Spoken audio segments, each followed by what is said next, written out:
telinga adalah salah satu organ yang memiliki kemampuan untuk membersihkan dirinya sendiri loh. Bentuk telinga juga dirancang sedemikian rupa untuk mengantisipasi masuknya kotoran. Masya Allah. Nah, tak hanya mau ngebahas telinga, kita juga akan membahas dua organ lain yang berhubungan dengan telinga, yaitu hidung dan tenggorokan alias THT.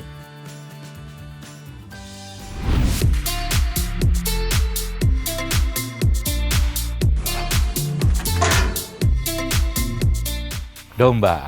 Ada apa dengan domba? Ya tentunya banyak hal tentang domba yang bisa kita bahas atau mungkin banyak dibahas dalam Al-Quran. Salah satunya adalah bagaimana Allah mengganti Nabi Ismail alaihissalam ketika akan disembelih oleh ayahandanya yaitu Nabi Ibrahim alaihissalam dengan domba.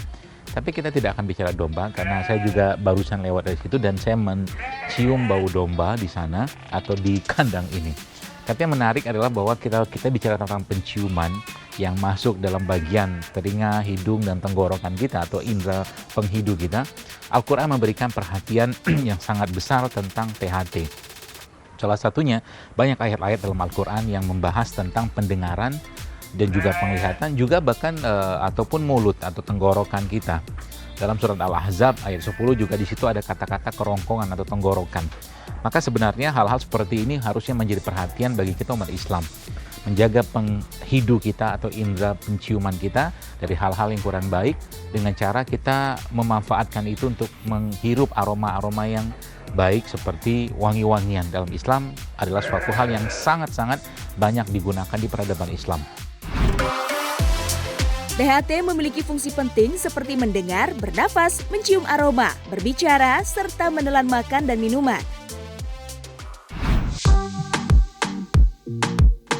Banyak sekali keluhan penyakit THT yang ditemui dalam kehidupan kita sehari-hari, diantaranya gejala nyeri telinga, gangguan pendengaran, keluar cairan, pilek, sakit tenggorokan, susah menelan, dan lain sebagainya.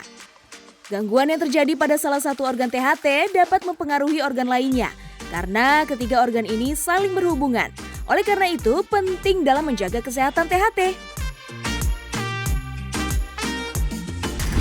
Iya, saluran hidung kita kan dengan telinga ya sama tenggorokan ini kan ada satu jalur yang sama gitu kan. Makanya kalau orang yang sedang flu biasanya umumnya flu-nya di sini tapi telinganya juga kadang-kadang dia budek, ya mendengung seperti itu. Dan tenggorokan juga bermasalah. Memang satu jalur, dia ada ibarat kata ada sambungan secara anatomis gitu.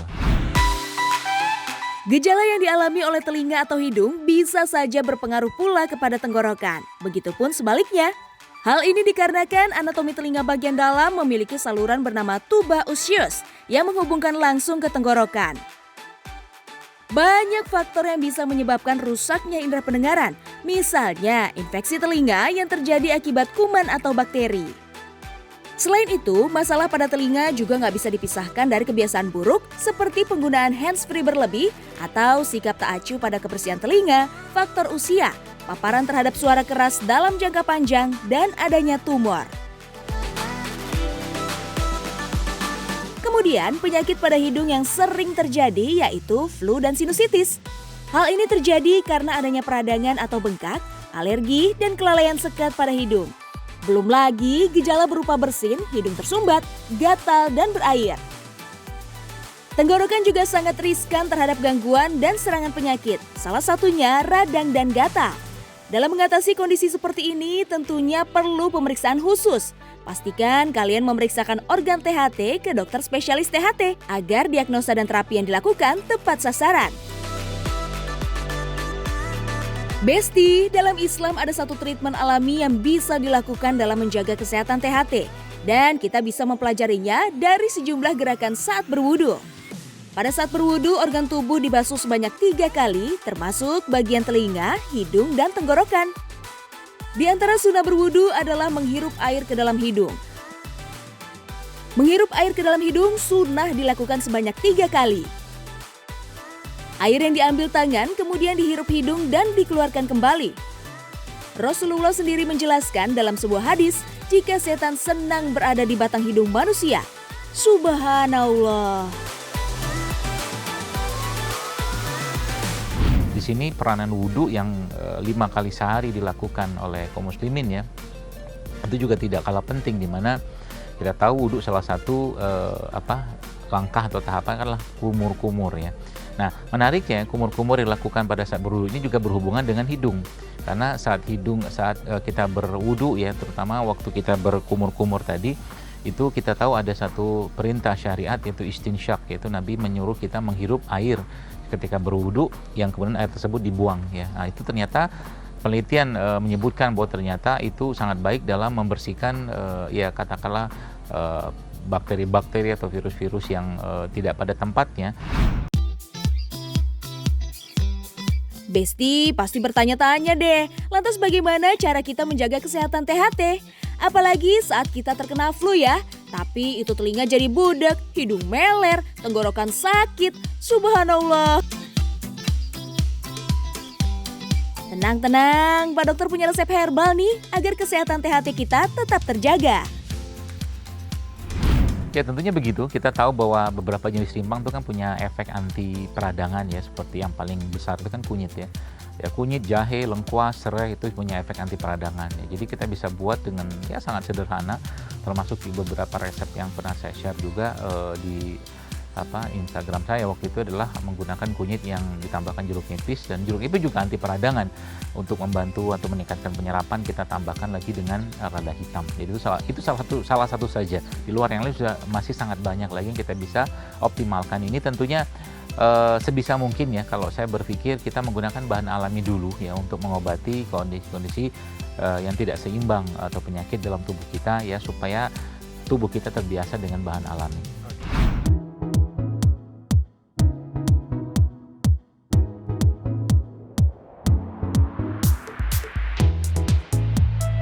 Masya Allah, hidupan saya sudah banyak sekali rimpang-rimpang dan rempah-rempah juga, dan tentunya tidak cukup hanya dipajang, tapi kita harus atau kita olah dengan ya mudah lah, tapi punya manfaat yang luar biasa. Dan ini saya sudah siapkan air, kita sedang memanaskannya ya. Sebelum ini mateng atau mungkin sebelum ini panas, saya siapkan dulu ada beberapa ramuan. Ini ramuan yang biasanya jamaah saya sih umumnya sudah tahu nih ramuan ini. Isinya itu kan kunyit ya, kunyit kemudian serai, oke, dan jeruk nipis. Kunyit memang banyak dipilih sebagai campuran ramuan tradisional dalam pengobatan. Untuk radang tenggorokan, kandungan kurkumin pada kunyit mampu menekan penyebab peradangan dan mencegah radang semakin parah. Cara pengolahannya sangat sederhana. Bersihkan kunyit, kemudian iris tipis dan siram dengan air panas secukupnya. Tambahkan lada hitam dan serai. Lada hitam berfungsi memberikan efek lega pada tenggorokan dan tentunya menciptakan sensasi hangat. Ramuan anti radang kita yang nanti bisa ditambahkan dengan garam ya untuk lebih membantu penyerapannya, dan juga madu kalau ingin manis.